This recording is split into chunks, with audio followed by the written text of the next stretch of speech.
right, so we're going to start with our first interviewee, Sabrina. Okay, Sabrina, could you turn on your webcam? Yes. So formal. I am under pressure. Right, so thank you. So I'll start the timer Okay. now. So you have about 15 minutes. Okay. Okay. So could you briefly introduce yourself? Yes.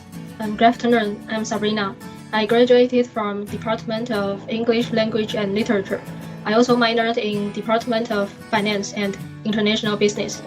I had taken several relevant courses about teaching. For example, the first one is Contemporary Teaching and Learning Issues. I went to Guotai and Xingtai elementary schools to observe the teachers teaching students in their physical education class. I also had internships in both schools twice, respectively. And the other course I took was Intercultural and Flipped Language Classroom. I taught university students about different cultures through a film. And in terms of the certifications I received, I passed the advanced level of GEPT, General English Proficiency Test, and I got 855 points of TOEIC test. And as for the extracurricular activities, I volunteered at Taipei Public Library Tianwu branch for 32 hours when I was a sophomore. And I also wrote a letter to Queen Elizabeth II when I was 18 years old, and I received her letter in 2019. So I think that the courses I had taken and the relevant working experiences, along with my skills and ability, will enable me to be a suitable teacher. Thank you. Thank you. Now, Andy, I'll let you go ahead. Yes. All right, Sabrina. A lot of qualifications. I have quite a few questions. I'm going to tell you, I have questions for 3 parts. And the first part is designed to determine the suitability of this position as an English teacher. That's what you're applying for, yes? Yes. Let me ask you this. What do you think makes a teacher? And I'm not talking about anyone teaching as a teacher. I'm asking specifically, what do you think makes a teacher? Well, I think it's a great question, and I think what makes a teacher is that, for me, a teacher doesn't only teach the lectures in textbooks, but a teacher has also to be an instructor that can assist students when they encounter some challenges and difficulties, and to lead the whole class to move forward. So I think that a teacher has to be an instructor and maybe a mentor that can also help students with their mental health and to develop their personality traits and to teach them the importance of morality at their early age of life. Excellent answer. And here is my second. What do you think makes a good teacher? What do you think makes a good teacher? Not just a regular teacher. What you just mentioned is, yes, our responsibility is more than just teaching. It's about being a mentor for the student, for the learner. Yes, but what makes a good teacher or even a great teacher? Take myself for example. I wasn't that good at English when I was an elementary school student. However, my English teacher at that time didn't give up, and she kept encouraging me and teaching me the lectures until I understood. So I became more confident, and English has become my favorite subject. And it's also the subject that I am good at the most. It's also why I decided to major in English at university. So I think what makes a good teacher is that a teacher has the ability to change a student's life and to help them to find their talents and potentials. Good, pretty good. Came prepared. All right, I'm gonna skip a few since you're pretty good for the first part. All right. Since the outbreak of COVID-19, many teachers have switched to online teaching, or actually a lot of them are forced to be teaching online. What are your thoughts on teaching online and in person, respectively? I think which and which. So I think teaching online is quite challenging for most teachers because it's a situation that most people didn't encounter before. However, I think it's also a great opportunity for both teachers and students to get prepared since the advanced development of technology. And there are several problems that I had during the online course. For example, sometimes the internet is not good enough, and some students will skip class.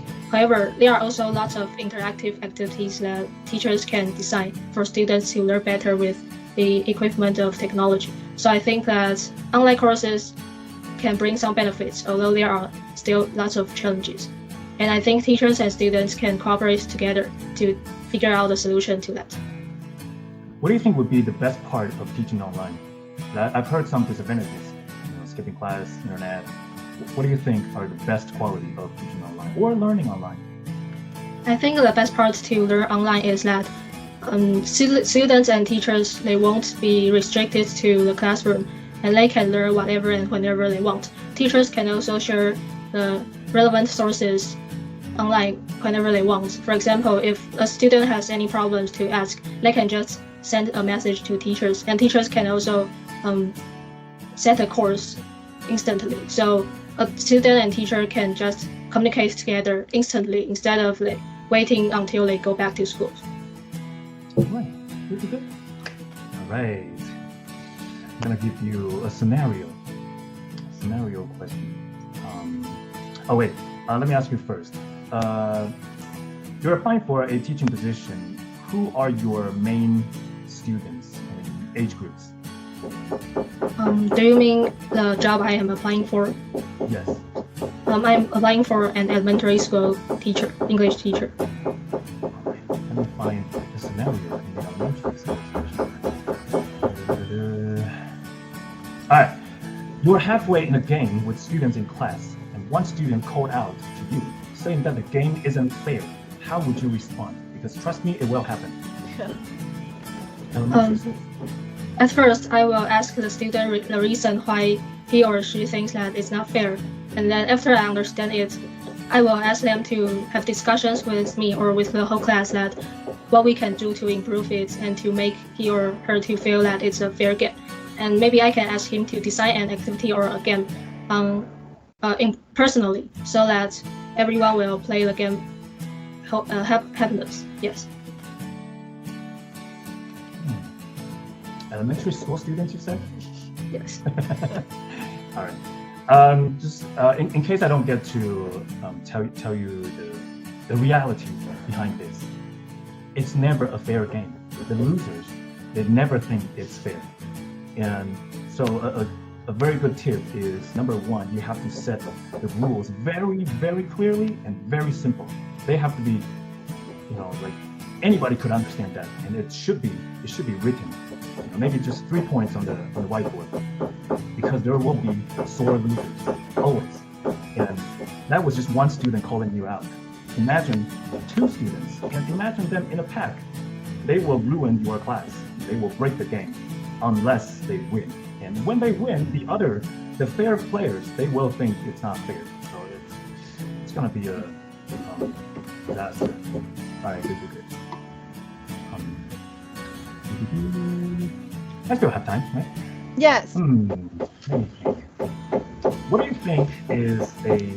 What do you think is the most important skill that you learned from your previous job or any work experience you had in the past? Please elaborate. I'm talking about.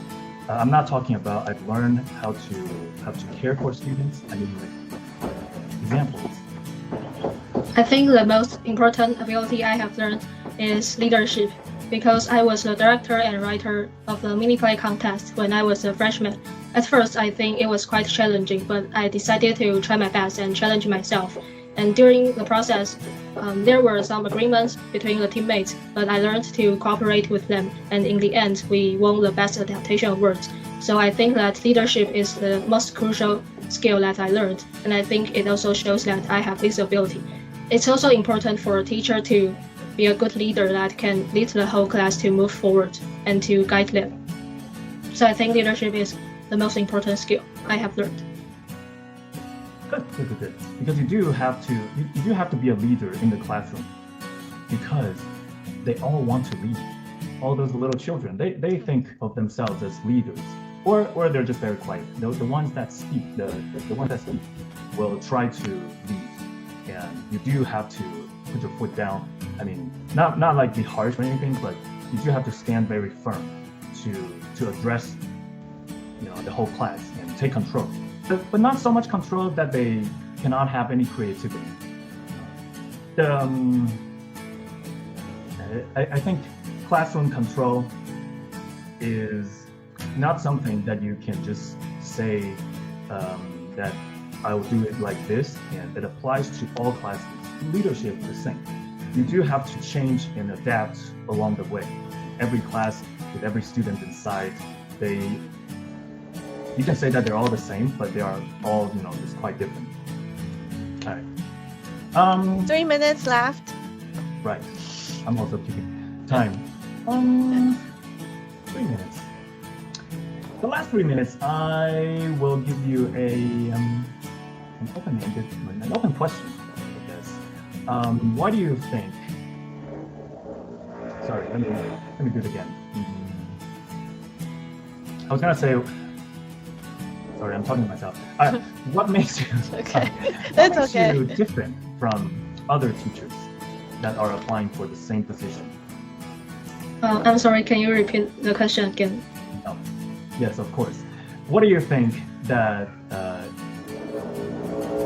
don't remember the question. How are you different from other Yeah. teachers who are applying for this position? What makes you stand out from all of them? So I think what makes me stand out is the relevant courses and the skills that I learned from these experiences. For example, leadership I mentioned. And the other one is that I think I am a creative person. For example, I wrote a letter to Queen Elizabeth II and received a letter. And I think it's a great opportunity to discover different cultures of different countries. And I think that if I become a teacher, I will also design several activities like this to help them use English as a tool to cultivate their international perspectives and to learn different cultures of various countries. So that I think designing interesting activities is great for teachers, students to learn. And I think that I want to be a teacher that not only teaches them the lectures on textbooks, but I also want to assist them when they encounter some challenges. I also want to help them to think that learning is an interesting thing to do. So I think this ability and skills and also the working experiences I had will enable me to be a teacher that stands out. All right, you have 20 seconds. Tell me one project, the name of the project that you might design, 10 seconds actually, for students' creativity class. 10 seconds, just the name. Interesting composition and conversation course is the class that I might teach the students. I should have asked another question, for example, writing to the Queen. That could be the name of your project. Or writing to Santa Claus. They do that every year. Right. All right, Yeah. thank you. You did very well. Thank you. Thank you very much. Do I give comments now or later? I think we're doing fine with time, so you could give her a quick comment. All right. Right. Sabrina, are you reading a script? No, Because you do look like you are reading a script. I don't think you are, but just you look like you are for some reason. And that some reason may be lack of facial expression. And maybe I have too many, but not having any is it's gonna make you seem a little robotic, which I don't think you are because you have a lot to say. Maybe you're too nervous. Are you nervous? yeah, I'm nervous. You're hired. Don't be nervous. Okay. So it's good to have some genuine emotions. And when I say Yes. genuine, I don't mean that you just you have to smile all the time. No, just I don't know. Just, take a note on this. Relax because you're gonna be okay. Thank you. Yes, I agree. But smile a bit more. Maybe that will help. Okay. You're telling a joke. You're telling a story, and a serious joke, serious story. Yes. Imagine that they're happy to hear it. Okay. Thank you very much. So that's the end of our first interview. We'll move on to the second interviewee.